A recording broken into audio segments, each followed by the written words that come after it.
Hi and welcome to the Journalism Salute. I'm Mark Simon. In each episode, we'll talk to or about an interesting person or organization related to journalism.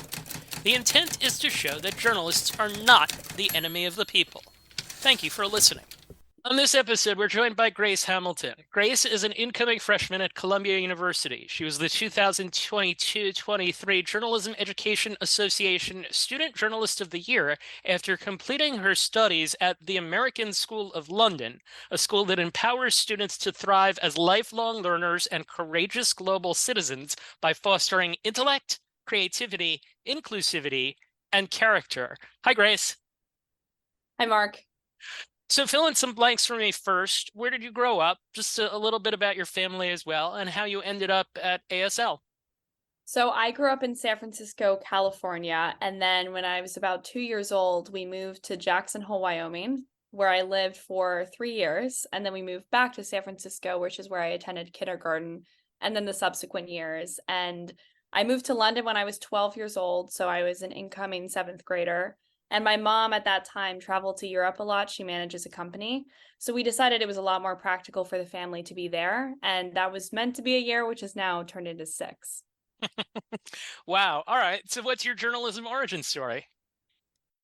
I grew up as a writer. I can't remember a day when I didn't write. That's what I did when I came home from school. I was just writing on my mom's laptop, mainly short stories, so all fictional. But I was also definitely an observer, so that was a big part of who I was. And then when I was a freshman at ASL, that's the first time that we can sort of elect to be in different classes that aren't the typical ones you would take. And I had signed up for design and engineering. And yeah, so the first couple of days of that class, I decided this is not what I want to do. And I'd heard of journalism, I'd heard of The Standard, which is our school's publication, and I just thought, why not? I love writing, never tried journalism before, I'm a freshman, there's no harm. So I joined a couple classes in, and I just fell in love with it. I never looked back. I applied to be an editor that spring and then was on staff all 4 years of high school. And progressing all the way up through the ranks to editor-in-chief. Now, within all the different things that I read about you, a lot of very, I don't even know what the right word is, but just impressive comments within your website where you're essentially putting forth your portfolio. The substance of the publication, giving voice to the community to spark debate on meaningful issues, is undeniably powerful. And as you said, it was something that led you from doing it for like one day to doing it for 4 years. What was the turning point for you in pursuing it as passionately as you did? I think it was in 2020, which was my sophomore year. So I was the culture editor online at this point, and it was October.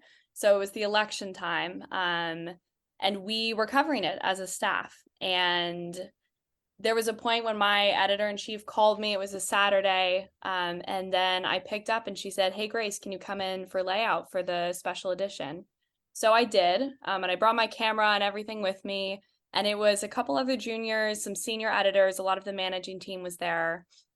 And we just worked for hours. We were about to send a press, and I was there for probably 4 or 5 hours, just finalizing the story. I remember sitting at a laptop with another editor, looking over our editorial. And that was the first moment that I thought, I love this. And not only were the stories we were covering super powerful and very poignant for our school community, because even as a school in London, the election was this big event. Everyone was talking about it. We have American in our name. A lot of our students are American. So it was this big special edition we knew the whole school would be reading, and we really wanted it to be good. We wanted it to be impartial. And I feel like we really did justice to it. So sitting in that room with these older editors who I admired and had spent very little time with at this point was amazing. And then just seeing the words on the paper, on the InDesign file, ready to send to press, that was definitely the turning point for me. What did you write? I wrote a piece about the Settle for Biden campaign with a co-editor. Yeah, And that piece was a ton of fun. okay, what went into that? Gosh, a lot. That was my first story where it was really important to consider both sides, as was every piece for this special edition. But my co-editor and I thought a lot about who we were interviewing. Obviously, they had American identities. We actually had one person that was British, which was interesting. And it was essentially about what the Settle for Biden campaign meant, objectively, and then different opinions on it. So we talked to people that were pro Settle for Biden, sort of deciding on it, and then were very avidly against it. So that was my first piece where objectivity was definitely called into question and something that I was looking out for. Going back one step here, was anyone in your family or in your heritage like a storyteller, a writer, something that would have like kind of passed that gene on to you? I don't think so, actually. I think my family and my mom in particular, she's always told me stories. I definitely remember like sitting with her on the hammock when I was younger. She would tell me and my little sister stories, but no one that has been really a writer as a profession. It's all been, we tell stories like around the dinner table. I vividly remember that as a kid, but nothing that was written. So you progressed all the way to editor-in-chief, and you managed a staff of 63 students. As editor-in-chief, I serve my staff and ensure that we precedes I. How did your managerial style develop and evolve? Oh, so much. I mean, I went into this role knowing that it would be a big one and knowing that I would evolve as the year progressed, but I couldn't have imagined nearly how much. And I think one of the biggest things I realized throughout the year was that I just couldn't do everything because you're managing both the print and online side of the publication, and there's just so many hours that go into the role.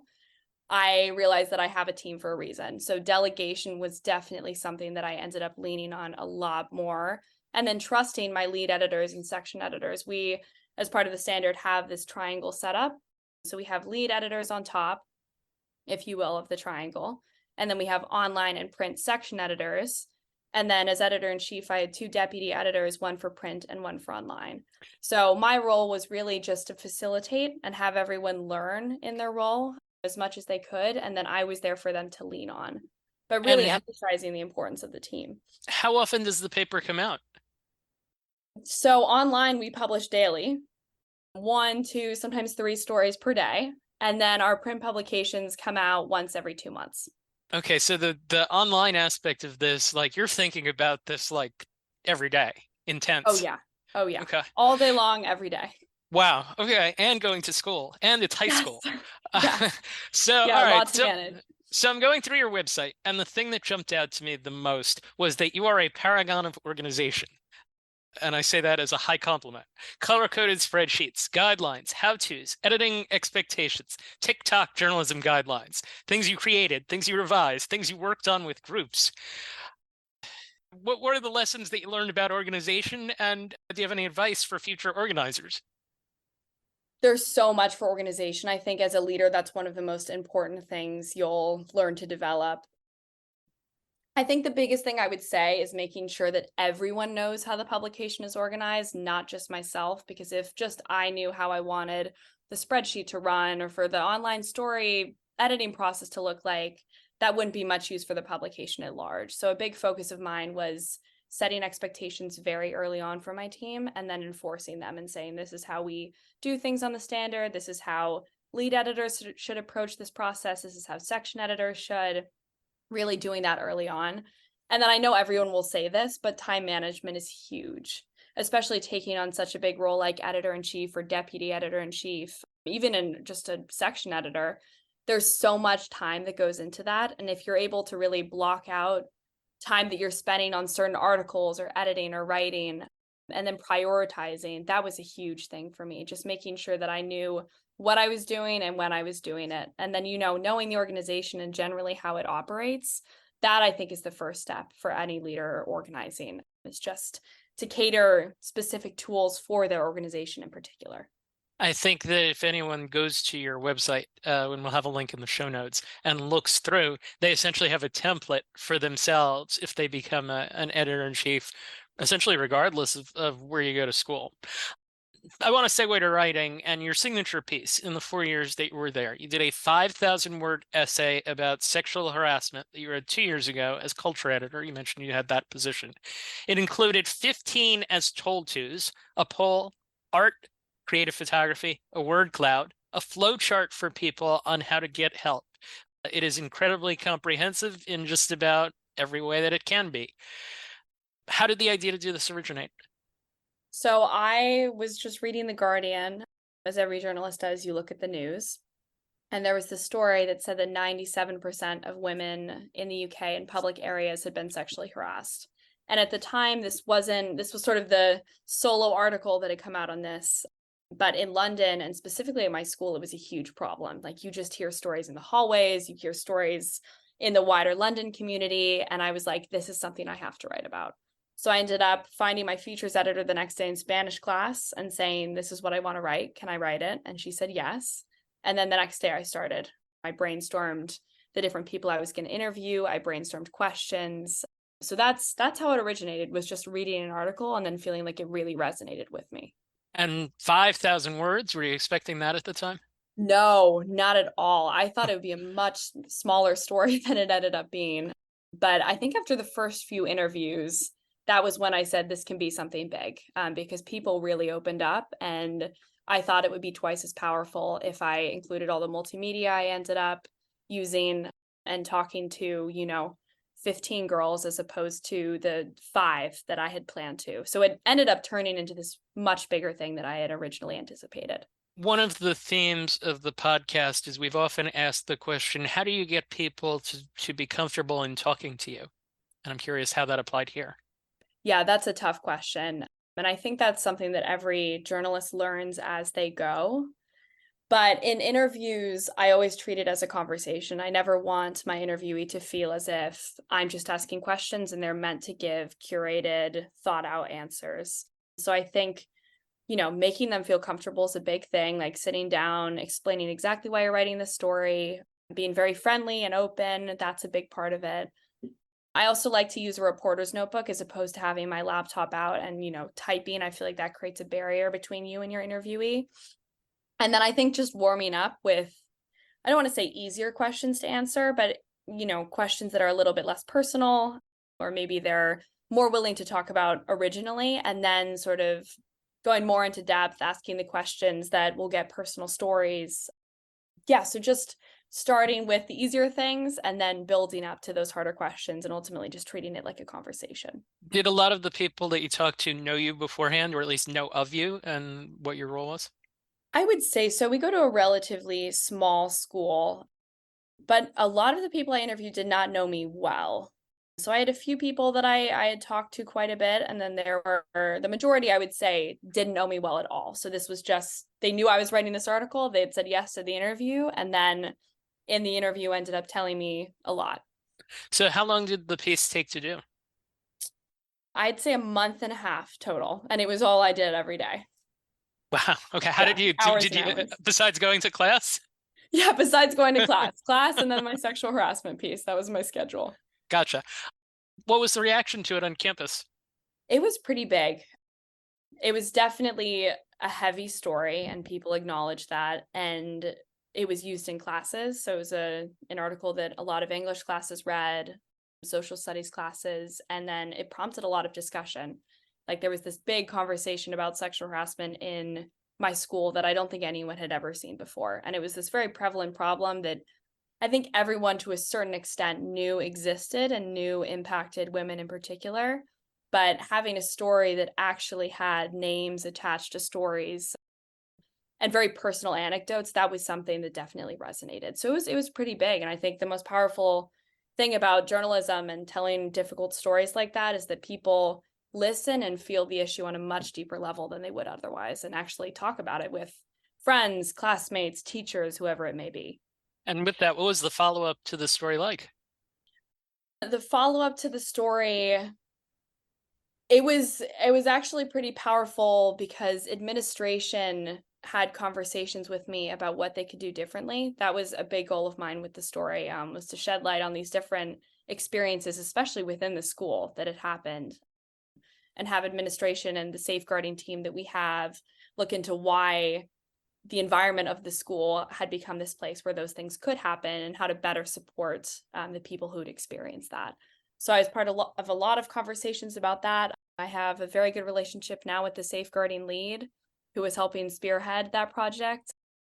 And I think they're trying, at least when I left the school, to start that kind of sexual education training earlier on. So in lower school, talking to these people about, what are boundaries, what does consent look like, all of those different things very early so that it's not a problem they then have to tackle with high school kids. This is very similar, I suppose, to someone who writes for Politico, who writes a piece and then after the fact, Congress acts upon it. Essentially, in your situation, you wrote something, they came even, and the administration met up, and it sounds like a lot happened. So that's great. That's real world. That's real world training. I think as much as you can get, certainly. Was there a dramatic moment of hitting publish on it? Oh, for sure. My advisor, Louise Avery, will tell you I was a nervous wreck. I was sitting with, we were publishing it at a transition period. So I was between Culture Online and then lead culture for my positions. And I was with the incoming editor in chief and incoming deputy editor in chief for online. And we were just sitting at the table and I was like, wait, no, we're not going to press post yet. I need to read it through again. And keep in mind, it's a 5,000 word story. You can only read it through so many times before it's like, Grace, just hit publish. But when I did, it was the best feeling. There was definitely a sense of, oh, I could have made this better. I could have done this differently. But I think you'll have that with every story. And for something that you worked on that means so much to you, I think that that's just a natural part of it. Reminds me of the scene in the movie where the reporters are pushing publish on the story about Harvey Weinstein. Certainly, Yeah. it sounds like you had your own essentially your own experience of that. I want to ask about another piece. In May, you wrote about Syrian refugees in Jordan. You visited a refugee camp as part of a project. It's a hopeful story. One of the girls was quoted by you as saying, "I no longer see a future as a housewife." These are people that were destitute that now are in much better situations than they were. 10 forms of multimedia in the story. Another very thorough piece. What was the experience of doing that story like? It was one of my favorite stories. I've been passionate about Syrian refugees in particular and girls' education and that crossroads for a long, long time. And then actually getting to visit the camps and talk to the girls and interview them, that was amazing. That was an experience unlike any other.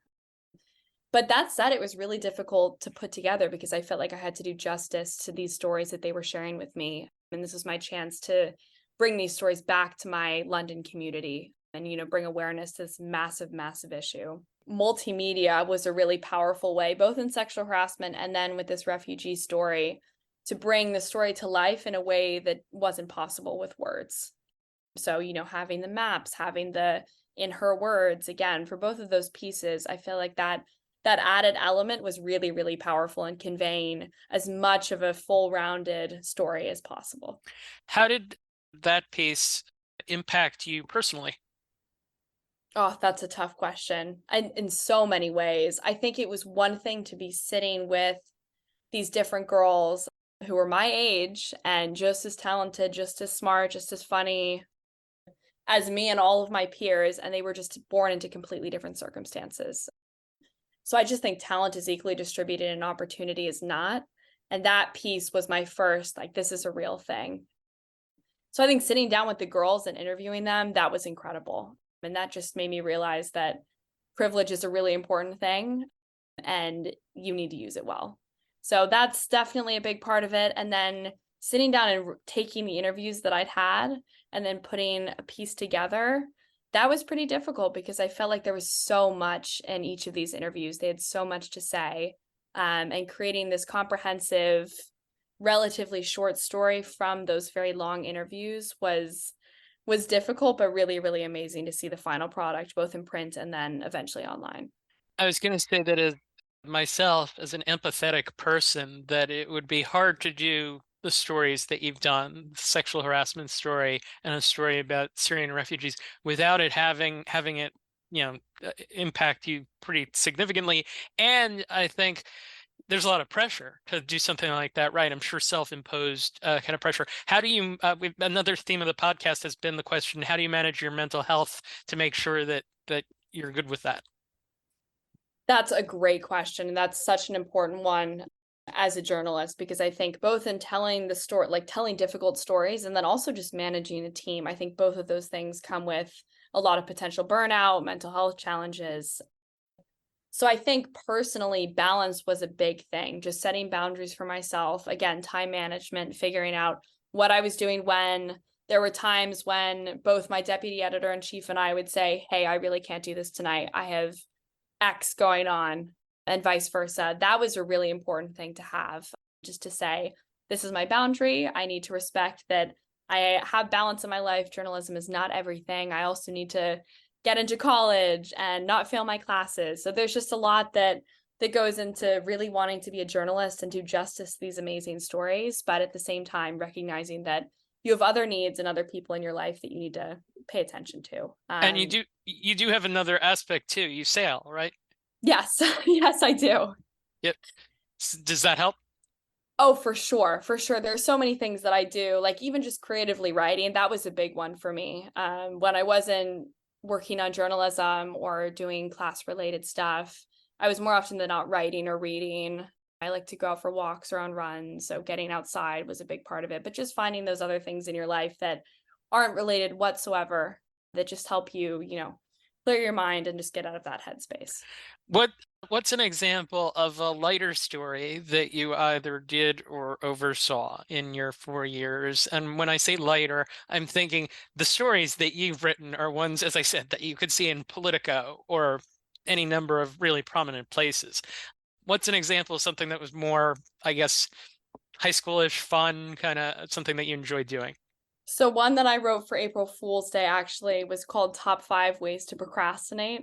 I had this top 5 column that I started my freshman year during COVID. It was actually started by the previous culture editor, and I continued it. And I loved doing this column. It was an every Friday thing. People loved reading it. It was funny. I loved writing it. And then I decided like I want to do something that's a complete joke and just funny for people to read. So I did this procrastination story. We published it on April Fool's Day. It was just a good way to lighten the standard. I think sometimes we take ourselves too seriously, and it's a really important thing to remember. Like, we are students too. We can write about things that seem trivial and silly and stupid. That's actually something that we should embrace. And then the other one actually wasn't one that I wrote, but it was a video that two of my co-editors created called Crockumentary. And it was about the rise of Crocs at the American School in London. And it was hilarious. It was shared on social media a million times. People loved it. People were like, the Standard really reported on this? And it was done journalistically. It bordered on satire, but it was still like a big hit in our community and a story that people still talk about now. It was a legit piece. I saw it. Oh yeah, it definitely was. Going back to the challenges of the job, what was the hardest part about being an editor in chief? It's such a 24/7 job. I was editor in chief all the time. I was a student part of the time, but I was editor in chief all the time because people are texting you, asking questions. You're always available. You're always thinking about the stories you're going to post. You're always editing. You're always writing. There's just so much that goes into the job, both mentally and physically. And then I would say that it can also get lonely to be managing such a large team, because you feel like you're always there for everyone else. And then it can be tough when you're having a hard time or you're stressed. And that's when I really leaned on my advisor, Miss Avery. She was amazing and just making me feel like I had someone to talk to. She was always there to support me. But I would say it definitely can get lonely when you're managing this big team and you feel like everything you do needs to have a purpose, and it's important work and you want to do it well, but you also need to make sure that you have these boundaries. So she was amazing in helping me with that. Intense lesson to get as a young person today, certainly. Journalism as a means of activism is my through line, and the American School in London is very into the idea of our students. We want them to be active and activists. How has being a journalist shaped how you view the world? In so many ways. I would almost say in every way. I ask so many more questions than I did before. Like everything that I see now, even if it seems small and trivial and I don't end up writing a story about it, it's still something I ask questions about. So that's a big part of how it's viewed, how it's shaped how I view the world. And then I think I view even small things as stories. There were things I wrote about in high school that I had never even considered looking at or researching beforehand. So that's been amazing, just taking these small things, these people I never would have talked to before, and then creating this story that people actually want to read. What's an example of that? Gosh, I think Crockumentary is a good one. Like Crocs, no one would consider writing or creating a video about Crocs. Yeah, so I think that's my example. It's just something so trivial, but people end up loving it. And it's like people they see every day are then featured in this video about like shoe wear. Uh, what is the process of writing like for you? Like, is it an enjoyable process? Is it stressful? How is it like? It's really enjoyable. I love writing. I don't think there's anything I love more. It can be stressful in journalism when you're taking these different interviews and you're trying to weave this piece together and you want to make sure that you're tying all of these different voices together in this really powerful way. But I loved, seeing my like word vomit or brain dump from that first draft become something that I felt like was really cogent and was telling the story in the way I had envisioned when I was in the interview. I feel like as a journalist, sometimes when you're in the interview, you can see the quotes already. Like if someone says something, I'm just like, oh, that's going to be my pull quote, or this is definitely something I'm going to put in the piece. So seeing that is one of my favorite feelings ever. It's just like a rush of adrenaline when you press that post button and you see your story come to life.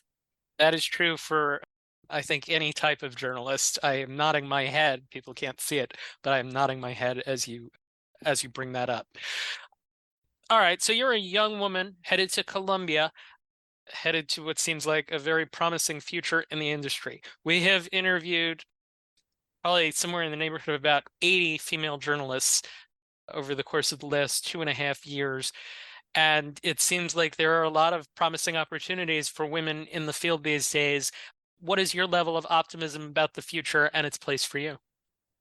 I think the world has never been in more need of good journalists, especially good female journalists. And I think journalism as a whole, as a profession, its perception has been warped and it's so often villainized. I actually wrote a piece about it for print this past year, villainizing journalists. But I think media outlets can often be used as corrupt tools used by political elites to sort of hijack the social conversation in their direction.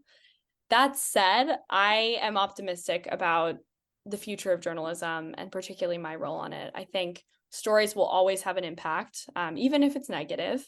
And having journalists tell them objectively to hold institutions and people accountable is absolutely critical.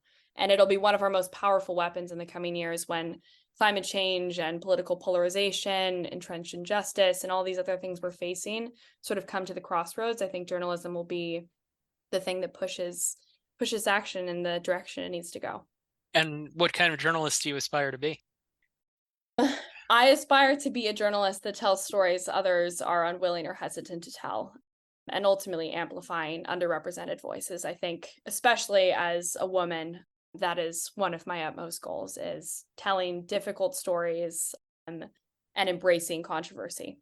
Was one of the appeals of Columbia, New York City, and the many, many stories that seem to be available to Oh, tell? for sure. Yeah, I am so excited to report in New York City. I feel like there's so many people, so many stories that are left to uncover there. So the show is called The Journalism Salute. We salute you and ask that you do likewise. Is there a journalist or journalism organization that you would like to salute for their good work? I think the Student Press Law Center definitely deserves a salute for their good work in helping student journalists navigate legal troubles that often arise. And then I think I'd be remiss if I didn't salute the Standard staff and everyone over the past 4 years that helped me become the journalist I am now. They truly shaped who I am. And my high school experience, never mind my love for journalism and writing and telling powerful stories. So they're all amazing. I love them so much, and I'll miss them next year. Grace Hamilton, thank you for taking the time to join us. Best of luck at Columbia and beyond. Thank you, Mark. Louisa Avery is the journalism advisor at the American School in London, teacher there. Can you just tell us about the journalism program at the school? I have 4 different journalism classes that all work together on one newspaper staff, where they produce both a print publication that comes out 4 times a year and an online newspaper where they publish new content each school day throughout the year.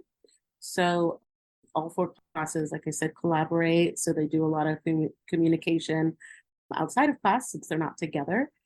And then the 4 classes together all make up the newspaper staff. So students, as soon as they join a journalism class, they're considered on the staff. And they dive right into some very intense topics, as Grace, we just heard from her, did in her 4 years there. How did she develop as a journalist to the point where she was named National Student Journalist of the Year? Well, she started off, as a ninth grader, she was kind of quiet and shy, and but by 10th grade, she became an editor as a sophomore. And she was actually named a culture editor, which was not her first choice, but we thought that she would be great in that position, and she really did really develop that section. Now it's one of our most popular sections. And she, came to me with this story idea, and I told her, it sounds like an amazing story, but take your time, don't rush it. Maybe it'll take 6 months, is what I thought it would take. I'm not sure if she didn't sleep or what, but she was ready within 2 months with the story to go forward. And throughout the process, there was some bumps, and I was there to help and support her through it. But because it is a student-run program, I don't read the stories until they've gone all the way through the editing process. And so I wasn't expecting to see this story for 6 months, and within 2 months I was told it's ready for you. And I read it. I'm skeptical. She's a sophomore. It's a huge story. She, in my opinion, finished it way faster than I thought that she would. I was expecting it to, need a lot of, I was expecting it to not to be as good of a quality it was at that stage. And I read it in one sitting, and it was about 3,000 words, I think. And I didn't move. I got goosebumps. I felt every emotion you can feel reading a story. I felt angry. I felt, amazed by the fact that one of my students had pulled this off. And the story ended up winning, and it placed third place for story of the year that year through the National Scholastic Press Association, which was amazing, especially because, again, it was a sophomore. And I was thinking, if here she is as a sophomore, what is she going to do later in life? And she just continued, to develop and became a leader right in front of my eyes. What kind of future do you see for her? I think that she says she wants to continue in journalism, and I think that she would be an amazing journalist. But the fact that she cares so much about the world, everything that is happening, maybe journalism will be her future, which, is what she thinks she's going to pursue. But if she ended up becoming a member of the United Nations, I wouldn't be surprised. She really, she has just amazing qualities of being able to relate to people, to talk to them. If she became an ambassador one day, that wouldn't surprise me either. The way that she gets sources to open up to her by making them feel at ease. And she does the same thing with a new, reporter. She was a senior, and the ninth grade reporters would, be excited when she would leave a comment on their story that was like, good job. And other people would overhear them in the hallways getting excited about it. So she just makes everyone that she comes in contact with feel special. And I think that, as a journalist, it's just an amazing quality that she has, because it really makes people want to open up to her. And she just cares so much. She cares about, the things that are going on in the world, and she just wants to do what she can do. And if all she can do is bring awareness, then she will do that the best way that she can. We certainly got that feeling from her and talking to her for the 30 minutes that we did. We should acknowledge, too, the Journalism Education Association, of which you're a member. Can you explain what the Journalism Education Association does, and just like how the organization helps promote student journalists? Yeah, it's an amazing organization. It's a professional organization geared toward journalism teachers. However, students in college and also professional journalists also are eligible for membership, with student memberships and professional memberships.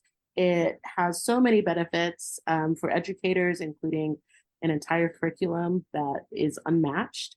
It has different contest opportunities, such as the Journalist of the Year competition, but it has many others. And it really is the best form of professional development that journalism educators could be involved in. And honestly, the membership fee is not anywhere near as high as it should be for what it provides. And if I was going to recommend any organization for a journalism educator to be part of, it would no doubt be Journalism Education Association. I've been a member of them my entire teaching career and would not be half the teacher I am now without. Louise Avery, the journalism advisor at the American School in London. Thank you. You're welcome. Thank you for listening to the Journalism Salute. Please let us know what you think of the show. You can find us on Twitter at JournalismPod, and you can email us at journalismsalute@gmail.com.